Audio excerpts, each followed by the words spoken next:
We awoke to the most beautiful sunrise at Annapurna Base Camp. Gorgeous blue skies and sunshine greeted us as we all scoffed down our breakfasts that varied from French toast to garung bread.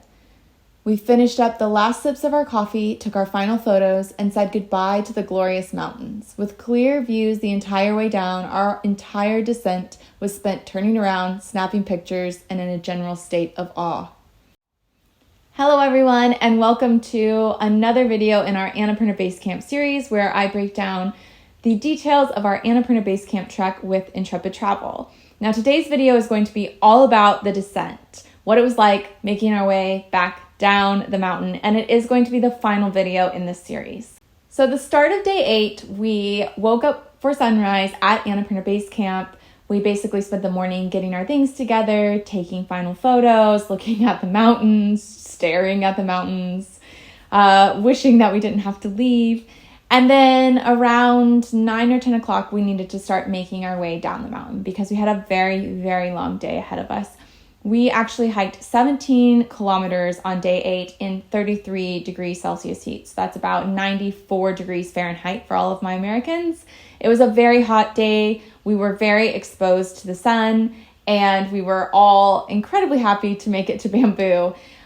By this point, we had been hiking for 8 days, and also we had gone downhill that entire 17 kilometers. So at the end of day 8, we were all very much feeling sort of that post-summit come down, and our bodies were just more tired than they were at the start. On day 9, we hiked from Bamboo to Jhinu Danda. Jhinu Danda is known for its natural hot springs. It's a hiker's paradise because you've made it all the way up the mountain and now you're slowly making your way down the mountain. It's a nice place to spend a night and go and just relax and soak up that nice hot water that your muscles are killing for by that point. Before we got to the hot springs, though, we had a massive task ahead of us. We had to make our way all the way down from Bamboo to Upper Siwa, where we had a tea break, continue going all the way down until we hit a suspension bridge, cross the suspension bridge, and then head up straight up to Chomrong. Making our way up to Chomrong was quite a mission. It took us about 90 minutes, and you can plan for it to take between 90 minutes and 2 hours.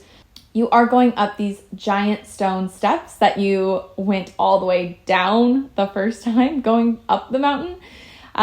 So going back up them, I think you really realize, or at least I really realized, oh my gosh, we made it all the way down and now I have to climb all the way back up.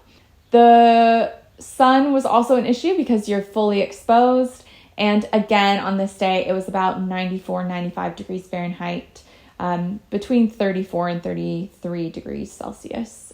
After those 2 hours of hiking straight up the stone steps, we finally made it to Chomrong. And if you remember from previous videos, Chomrong is where we had delicious, delicious pizza, which it still sounds so strange saying that out loud.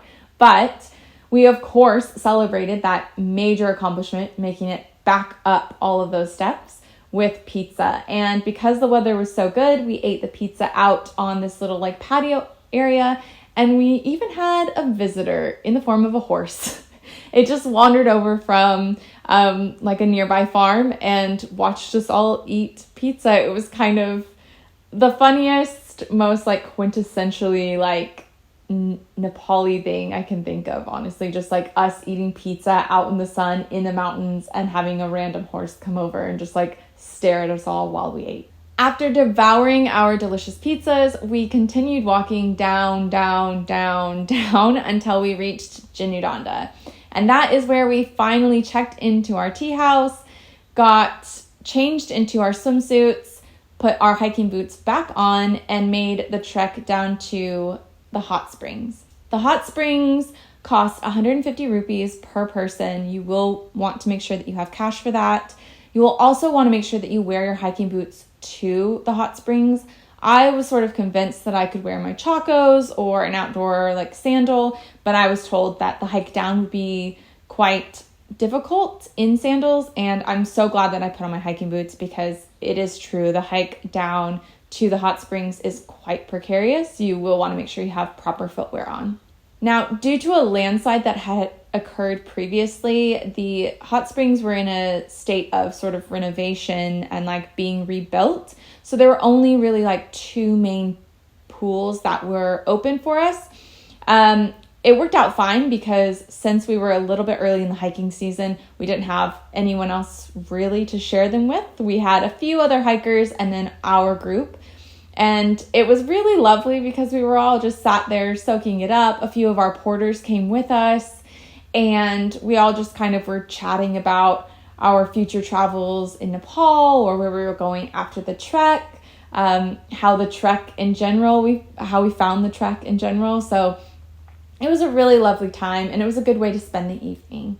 And then once we were done soaking, we went back to our tea house. We played some more card games, of course, ate dinner, and went to bed. Day 10 was our last full day of trekking, and it started off with a bang. We went down, down, down, even further from Jinu Danda, and then crossed a giant suspension bridge, which is 282 meters long.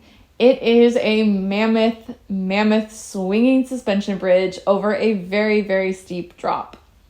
We had to alter our intended path due to a landslide, which meant that we were going to be walking through a little bit more jungle and a little bit of sort of like riverside grasslands area. And our porters and guides were really concerned that there were going to be leeches again. So this time they made sure that we were more than prepared. They had little bandanas and pieces of fabric that they had filled with salt, and they were ready to just beat any leeches that might have come onto our boots or were trying to make their way up our legs. So this time I felt like we were ready for battle, truly, with the leeches. On day 10, we had lunch in Tolka at this really lovely place that had a nice viewpoint.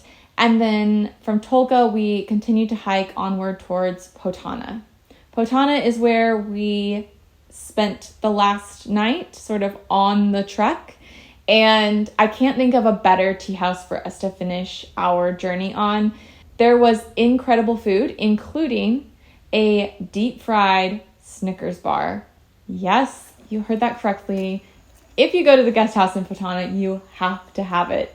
It was, like, I can't think of a better way to finish off 11 days of hiking than with a deep fried Snickers bar. It was so worth it. All of the food was really good.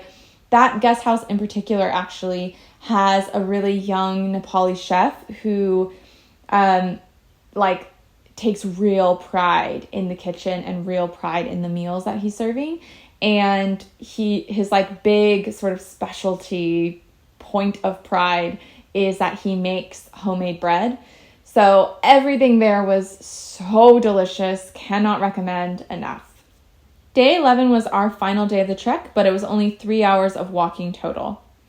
We hiked from Potana at the Sea Lodge to Pedi. And in Pedi, we caught a bus, which took us from there to Pokhara. And that was it. That was our final sort of day, half day, 3 hours of trekking. We got to sort of walk through some villages and walk through a beautiful rice field. And that was it. That was like the loveliest way to end the trek. You sort of walk down these steep stone stairs at the very, very end, and you end up just on a busy road. You're done! Woohoo! Hi! You want last? Hold on, baby.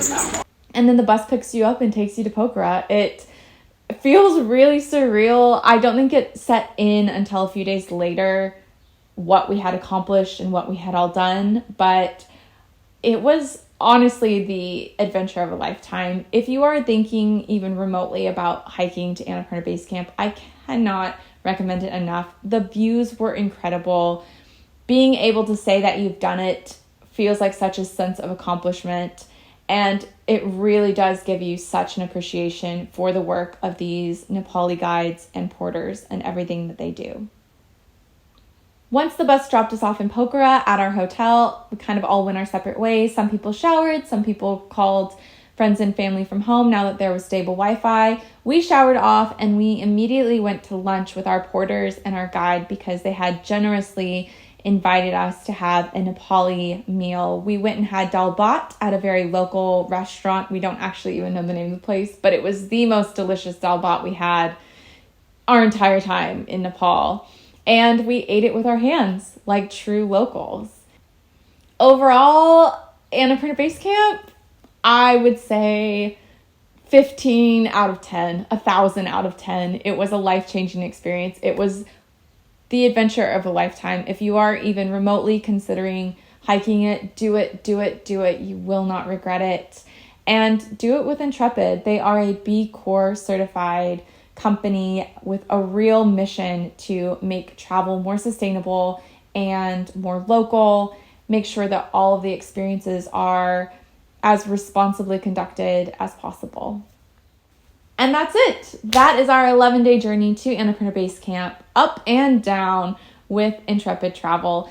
If you want more Nepal content, be sure to check out my blog for help in planning your own adventure. And be sure to subscribe to our channel if you like these videos.